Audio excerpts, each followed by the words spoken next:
সুন্দরীদের আক্রমণ করতে ভালোবাসেন কুণাল ঘোষ। টেক্কা বিতর্কের মাঝে লাজবাব স্বস্তিকা মুখোপাধ্যায়ের। স্বস্তিকা মুখোপাধ্যায় বরাবরই ঠোঁটকাটা, সোজা সাপটা কথা বলতে বড্ড ভালোবাসেন নায়িকা।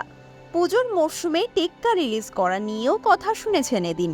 কুণাল ঘোষ বলেছেন যে তিনি নাকি আরজি করার সুযোগ নিয়ে ছবির প্রচার চালাচ্ছেন। এদিন পাল্টা দিলেন নায়িকাও। এক সংবাদ মাধ্যমকে দেওয়া সাক্ষাৎকারে অভিনেত্রীর দাবি, ওনার অনেক সময় জীবনে উনি যা ইচ্ছে বলুন, উনি হয়তো ছোট থেকেই এই শিক্ষাই পেয়েছেন যে মহিলাদের কিভাবে আক্রমণ করতে হয়।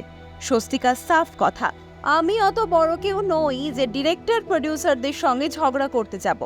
জিজ্ঞাসা করব এই পোস্টার কেন দিলে, এটা আমার কাজ নয়। অভিনেত্রীর আরও দাবি, কুণাল চাইলে টেক্কার প্রযোজক পরিচালকদের সঙ্গে পোস্টার নিয়ে কথা বলতে পারেন। আর দেব যেখানে ওর দলেরই সাংসদ, সেখানে কথা বলতে অসুবিধা হওয়ার কথাও তো নয়।